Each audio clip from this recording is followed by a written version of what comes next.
தொழில் முனைய ஆர்வமுள்ள அனைவருக்கும் வணக்கம். தி கோல் புத்தகத்தோட 5ஆம் அத்தியாயத்தை நாம் இந்த வீடியோவில் பார்க்க போகிறோம். அலெக்ஸ் சுயர்னினுக்கு வந்துட்டு ஆஃபீஸில் என்ன நடந்துனுக்குதுன்னு பார்க்குறாரு. பீச் வந்துட்டு ரொம்ப தீவிரமாக மீட்டிங் நடத்தின்னு இருக்கிறாரு. இவர் பிரேக் எடுத்துன்னு வெளியே போய்ட்டு அந்த சிகரெட்டை பிடிச்சி பார்க்குறாரு. ரொம்பவே காட்டமாக இருக்குது அந்த சிகரெட்டு. ஸோ அப்போ யோசித்து பார்க்குறாரு. அவர் சொன்னது வந்துட்டு முக்கியமாக ஒரு பாயிண்ட்டு, நம்மளோட கோல் என்ன அப்படின்றத நம்ம இன்னும் ஐடென்டிஃபை பண்ணலை அப்படின்றது அவர் சொன்னது வந்து நிஜமாக இருக்குது. நம்மளோட கோல் தான் என்ன அப்படின்னு சொல்லிட்டு யோசித்துனே திரும்ப மீட்டிங்கில் வந்து உட்காராரு. இவரை தவிர வேறு எல்லாருமே வந்துட்டு மீட்டிங்கில் ரொம்பவே ஆர்வமாக இருக்கிறாங்க.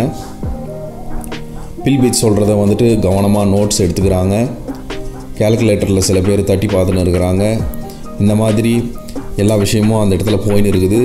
ஆனால் இவர் நினச்சி பார்க்குறாரு, ஜோனா வந்துட்டு உண்மையை சொல்லியிருக்காரு அப்படின்னா நம்ம அதை தானே செய்யணும். அதை விட்டுட்டு இந்த இடத்துல உட்காந்து நம்ம பேஷண்ட் செத்துன்னு இருக்கும்போது மெடிசினை ப்ராக்டிஸ் பண்ணுகிற மாதிரி இருக்குது அப்படின்ற மாதிரி நினச்சி பார்க்குறாரு. இங்கே யாருக்காவது தெரியுமா நிஜமான கோல் என்ன அப்படின்றது? இங்கே யாராவது ஒருத்தராவது கேள்வி எழுப்புகிறாங்களா? ஆனால் எதுவுமே நடக்கிறதில்ல. இங்கே பில் பீச் கூட பார்த்திங்கன்னா எப்போ பார்த்தாலும் காஸ்ட் ஆப்பர்ச்சுனிட்டிஸு, ப்ரொடக்டிவிட்டி, டார்கெட்டு இந்த சம்பந்தமாக தான் பேசின்னு இருக்காரே தவிர நம்மளோட அல்டிமேட் கோல் என்ன அப்படின்றத வந்துட்டு பேசுகிறதில்ல. ஒரு 11 மணி வாக்கில் வந்துட்டு மீட்டிங் வந்துட்டு ஒரு சின்ன பிரேக் விடுறாரு பில் பீச். அந்த சமயத்தில் இவர் வெளியே வந்துட்டு நம்ம என்ன பண்ணிருக்கோம், இந்த இடத்துல இருந்தால் நம்மளால் நிச்சயமாக வந்துட்டு எந்த விதமான மாற்றத்தையும் ஏற்படுத்த முடியாது அப்படின்னு சொல்லிட்டு என்ன நினச்சாரோ இவர் மீட்டிங்கை விட்டு கிளம்ப ஆரம்பிக்கிறாரு.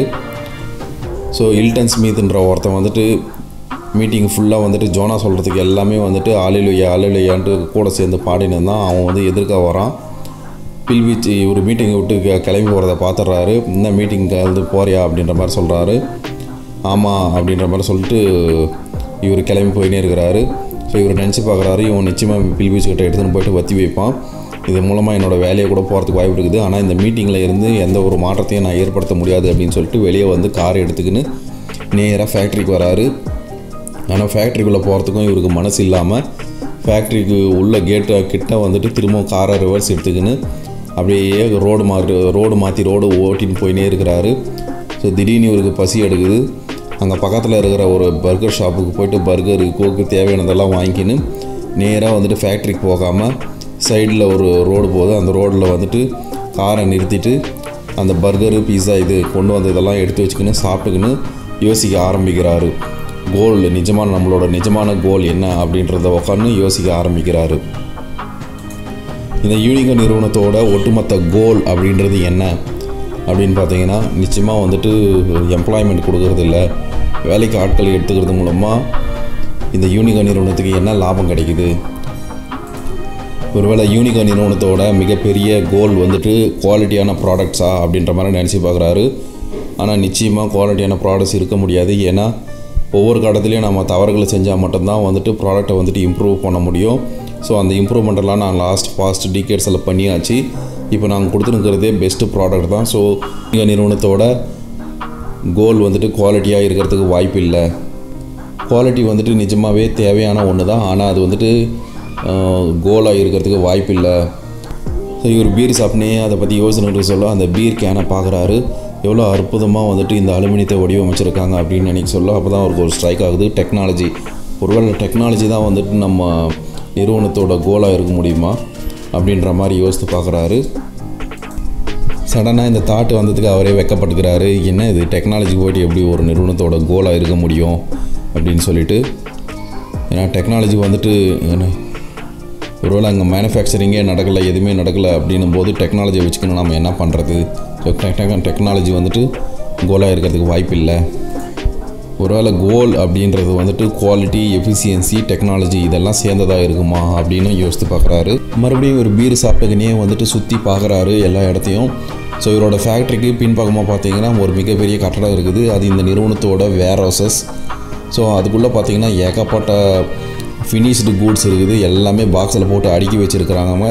எல்லாமே வந்துட்டு குவாலிட்டியான, எஃபிஷியண்ட்டான, டெக்னாலஜி திறமையான நபர்கள் மூலமாக டெக்னாலஜியை பயன்படுத்தி உருவாக்கின பொருட்கள். ஆனால் எல்லாமே வந்துட்டு விற்காமல் வச்சுருக்குது. கிட்டத்தட்ட $20 மில்லியன் செலவுக்கான பொருட்களை வந்துட்டு அந்த இடத்துல தேங்கி இருக்குது. ஸோ அப்போ தான் யோசித்து பார்க்குறாரு, டெக்னாலஜியோ இல்லை எதுவும் காப்பாற்றாது. இந்த நிறுவனத்தை வந்து காப்பாற்றக்கூடிய ஒரே விஷயம் வந்துட்டு சேல்ஸு தான். சேல்ஸ் இல்லாமல் எதுவுமே பண்ண முடியாது அப்படின்ற ஒரு கன்க்ளூஷனுக்கு வராரு. ஆனால் இதையும் வந்துட்டு ஜோனா அக்செப்ட் பண்ணிக்கலையே. நான் தான் மார்க்கெட் ஷேர் வந்துட்டு கோலாக இருக்குமான்ட்டு அவர்கிட்ட ஏற்கனவே கேட்டேனே, அவர் வந்துட்டு அதை அக்செப்ட் பண்ணிக்கலையே. ஸோ மார்க்கெட் ஷேர் அதிகமாக இருந்துச்சுன்னா ஆப்வியஸ்லி சேல்ஸும் அதிகமாக இருக்கும். ஸோ கம்பெனியும் நல்ல விதமான, ஆனால் நம்ம பணத்தை இழந்துன்னு இருக்கோம். பணத்தை இழந்துன்னு இருக்கும்போது நம்மளோட வால்யூம் அதிகமாகின்னு இருக்குது. சில நேரத்தில் பார்த்திங்கன்னா கம்பெனி வந்துட்டு லாஸில் கூட பொருளை விற்க வேண்டியதாக இருக்குது. ஏன்னா விற்றுட்டு திரும்பவும் வந்துட்டு ப்ராடக்டை வாங்கி திருப்பி மேனுஃபேக்சரிங் பண்ணி ஆகணும் அப்படின்றதுக்காக நம்ம பண்ண இருக்குது. ஸோ மார்க்கெட் ஷேரை வச்சுக்கின்னு நம்ம என்ன பண்ணுறது, பணத்தை இழந்துன்னு இருக்கும்போது. ஸோ பணத்தை சம்பாதிக்கிறது தான் உண்மையான கோலா அப்படின்ற மாதிரி கடைசியாக வராரு. ஸோ நிறுவனம் நஷ்டத்தில் போயின்னு இருக்குதான். இந்த நிறுவனம் வந்துட்டு பணத்தை சம்பாதிக்க மாட்டேங்குது. நான் இன்னும் கொஞ்சம் முயற்சி எடுத்தேன்னா இதை வந்துட்டு பிரேக் ஈவனுக்கு கொண்டு போயிடலாம். ஆனால் நிறைய நாளைக்கு பிரேக் ஈவன்லேயும் நம்ம இருக்க முடியாது. ஸோ ஒவ்வொரு மேனுஃபேக்சரிங் ஆர்கனைசேஷனுக்கும் இதர தொழில்களுக்கும் இருக்கக்கூடிய அல்டிமேட் கோல் என்ன அப்படின்னு பார்த்தீங்கன்னா பணத்தை சம்பாதிக்கிறது.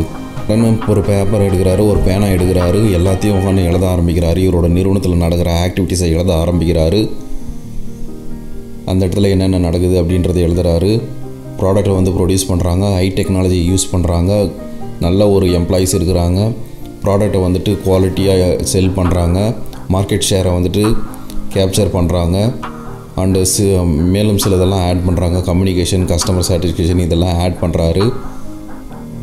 இது எல்லாமே வந்துட்டு ஒரு சக்ஸஸ்ஃபுல்லாக பிஸ்னஸ் நடக்கிறதுக்கு வந்துட்டு ஹெல்ப் பண்ணுது.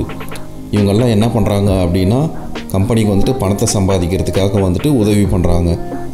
ஒவ்வொருத்தருக்கும் அவங்களுக்கு கொடுத்துருக்க டாஸ்க்கை கம்ப்ளீட் பண்ணுறது மூலமாக அவங்களோட கோலை நிறைவேற்றிக்கிறாங்க. இந்த ஒட்டுமொத்த கோலும் சேர்ந்து தான் வந்துட்டு கம்பெனிக்கு வந்துட்டு பணத்தை கொண்டு வருது. ஸோ பணத்தை வந்துட்டு சம்பாதிக்க முடியல அப்படின்னு சொல்ல என்ன ஆகும் அப்படின்னா இவங்க வேலை செய்கிறதே வேஸ்ட். ஸோ அப்போ ஒட்டுமொத்த நிறுவனத்துக்கும் வந்துட்டு ரொம்பவே முக்கியமானது வந்துட்டு பணத்தை சம்பாதிக்கணும். ஸோ அவர் கடைசியாக சொன்ன ஒரு வரி வந்துட்டு ஞாபகத்துக்கு வருது. எந்த வேலையை செஞ்சாலும் நம்மளை வந்துட்டு கோல் பக்கத்தில் கொண்டு போகணும். அந்த கோல் பக்கத்தில் கொண்டு போகாத எந்த வேலையுமே வந்துட்டு வேஸ்ட்டு தான் அப்படின்ற மாதிரி சொல்கிறாரு. ஸோ நான் எங்கள் நிறுவனத்தில் நடக்கிற ஒட்டுமொத்த வேலையை வந்துட்டு பணத்தை சம்பாதிக்கிறதுக்காக மூவ் ஆகணும்.